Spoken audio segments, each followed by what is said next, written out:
Hello guys, welcome back sa aking YouTube channel. Para sa mga first time mo po nanonood, please click mo na yung Jeremy's TV nila. Anyway guys, wala nang bayad, libre lang. Tulong mo na lang din sa kapwa mo. Alright, thank you very much po. So topic natin yung for today's reflection. Mahal mo ba ang pamilya mo? O mas mahal mo yung mga kaibigan mo?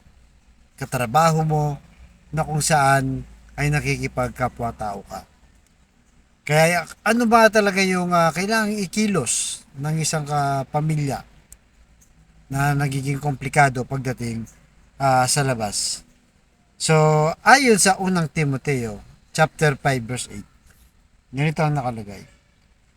Ang sino mang hindi kumakalinga sa sariling kamag-anak, lalo na sa sariling pamilya, ay tumatalikod sa pananampalataya at masahol pa sa mga hindi mananampalataya. Ayun guys, medyo mabigat, di ba? Napakalinaw, napakaganda ng mensahe na to.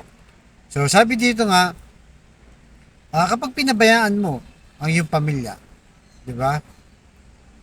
Ay para ka rin hindi sumasampalataya. So, madalas kasi nangyayari ganito. Kung mabait ka sa loob ng bahay nyo, ay dapat mas mabait ka. Di ba? Sa pamilya mo. At kung mabait ka sa labas naman, ay dapat mas mabait ka pa rin sa pamilya mo. Yun ang magandang. Kasi marami guys, marami sa atin ngayon na pagdating sa labas, di ba? Galante, ililibre ng pagkain yung mga kaibigan, kasamahan sa trabaho, kakilala, kamaritesan, di ba? So lahat yan nagiging galante ka. Napakabait mo at lagi kang masayahin. 'Di ba? Pag nagkukwentuhan kayo, feel na feel mo kasi nga iba yung tingin mo sa kanila. 'Di ba? So, syempre sabihin sa iyo ng mga nakakilala sa iyo sa labas, napakabait na tao niyan.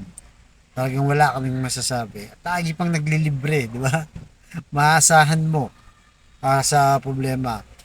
Subalit, pagdating naman sa loob ng bahay, dito na tayo nagkakaroon ng problema. Pag uwi pa lang galing sa trabaho, di ba? O galing sa business, galing sa labas, hindi mo na may pinta ang muka, ang init ng ulo, di ba? Ang init ng ulo pag nakita yung nanay niya, sa pa yung nagagalit, na may pagkain ba dyan, di ba? Sasabihin, wala, hindi kayo kagad nagsahing. Pang ganun, di ba? Ganun yung eksena, yung kapatid mo na nanonood ng TV, sabi, wag kang, lalo na kung tambay lang, di ba? Huwag ka masyado magastos sa ilaw, sa kuryente, di ba? Huwag ka masyado manood ng TV o ng radyo, di ba? Manood ng Netflix. So nagagalit ka kasi nga gumagastos ka, nakokonsume ng malaking kuryente. Kasi malaki yung babayaran mo.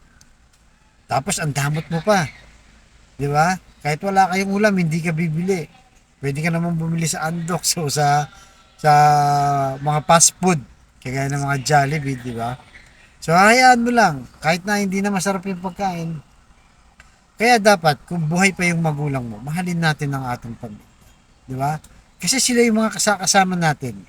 Pinalaki tayo ng mga magulang natin na maliliit pa kasama yung mga kapatid natin. Mga lola, minsan, di ba? O minsan may mga pinsan pa, alam naman natin, di ba? Tayo mga Pilipino, sobrang close sa ating mga relatives.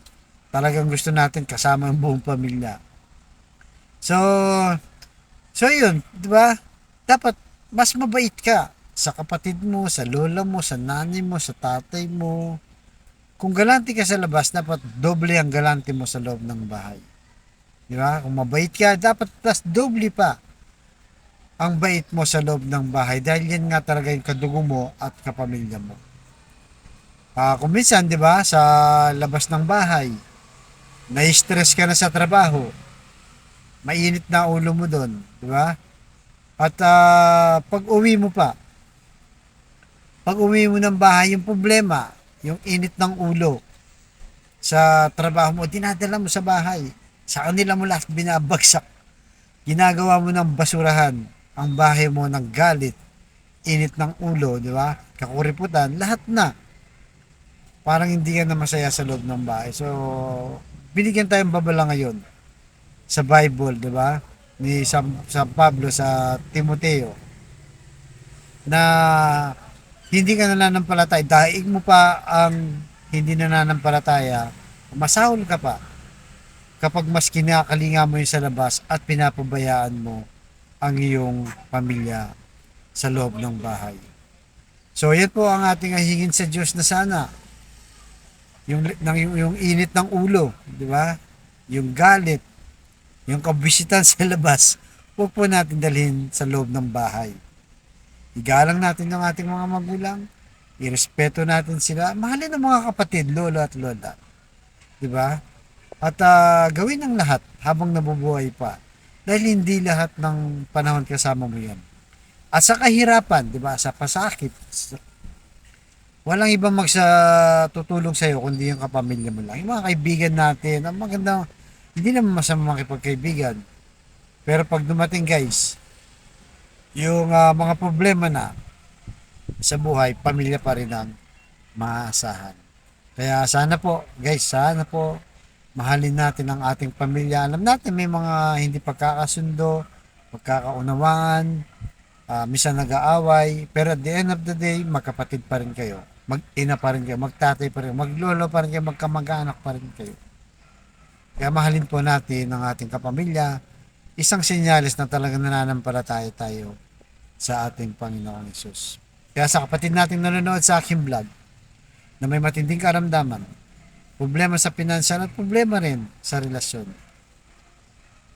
sabayan mo ko sa napakasimpleng dasal. Kung ikay maniwala at magtiwala, tsak yun ay kanyang pagkakalob sa tamang panahon. So tayo manalangin mo ni Lord, i-bless niyo po ang kapatid namin na nanonood sa aking vlog. Stage 4 cancer na. May taning na po sa buhay. Bedridden na, Lord. At kung ano na pa mamang karamdaman sa kanyang katawan. Huwag niyo po, Lord, na yung mapagpagaling na kamay. Haplosin niyo po, tanggalin niyo po ang kanyang karamdaman para sa kanyang pamilya. At sa pamilya, Lord, na nasira na, nagkawatak-patak, nagkaaway-away, ibalik niyo po ang kanilang pagmamahalan at pagbigis-bigis niyo po muli ang kanilang pamilya. Ganon din po sa financial, Lord, na kailangan po namin lahat. Lalong-lalo na po, mga kapatid naming walang-wala, Lord, ultimong pambili ng bigas, pambili ng ulam, at mga pangangailangan sa bahay. I-bless niyo po ang aming hanap buhay para sa aming pamilya. So, ang lahat ng ito inihiling namin sa matamis na pangalan natin, Panginoong Yesus. Amen and Amen. To God all be the glory. Sa ngalan ng Ama, ng Anak ng Jesus Espiritu Santo. Amen. Thank you very much po.